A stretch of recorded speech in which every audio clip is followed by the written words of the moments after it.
The Spiritual Testament of Pope Benedict XVI, dated 29 August 2006. My Spiritual Testament. When, at this late hour of my life, I look back on the decades I have wandered through, I see first of all how much reason I have to give thanks.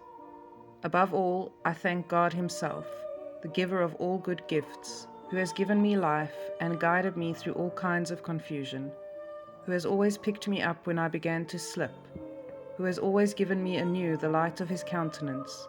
In retrospect, I see and understand that even the dark and arduous stretches of this path were for my salvation, and that He guided me well in those very stretches.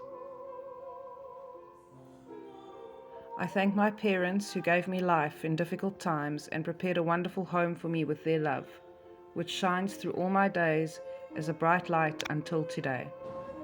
My father's clear-sighted faith taught us brothers and sisters to believe, and stood firm as a guide in the midst of all my scientific knowledge. My mother's heartfelt piety and great kindness remain a legacy for which I cannot thank her enough. My sister has served me selflessly and full of kind concern for decades. My brother has always paved the way for me with the clear-sightedness of his judgments, with his powerful determination, and with the cheerfulness of his heart. Without this ever new going ahead and going along, I would not have been able to find the right path.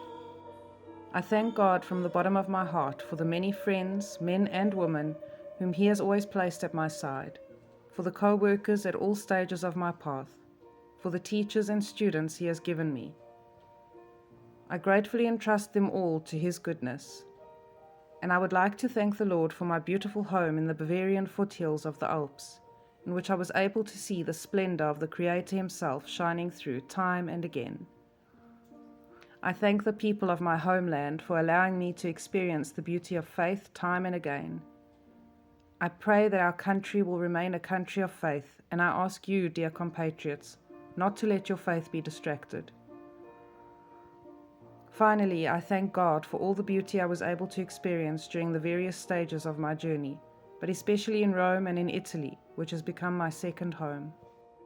I ask for forgiveness from the bottom of my heart from all those whom I have wronged in some way.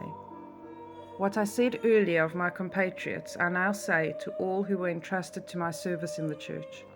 Stand firm in the faith. Do not be confused. Often it seems as if science, on the one hand the natural sciences, on the other historical research, especially the exegesis of the Holy Scriptures, has irrefutable insights to offer that are contrary to the Catholic faith. I have witnessed from times long past the changes in natural science and have seen how apparent certainties against the faith vanished, proving themselves not to be science, but philosophical interpretations only apparently belonging to science, just as, moreover, it is in dialogue with the natural sciences that faith has learned to understand the limits of the scope of its affirmations and thus its own specificity. For 60 years now, I have accompanied the path of theology, especially biblical studies, and have seen seemingly unshakable theses collapse with the changing generations, which turned out to be mere hypotheses. The liberal generation, the existentialist generation, the Marxist generation. I have seen and see, out of the tangle of hypotheses, the reasonableness of faith has emerged and is emerging anew.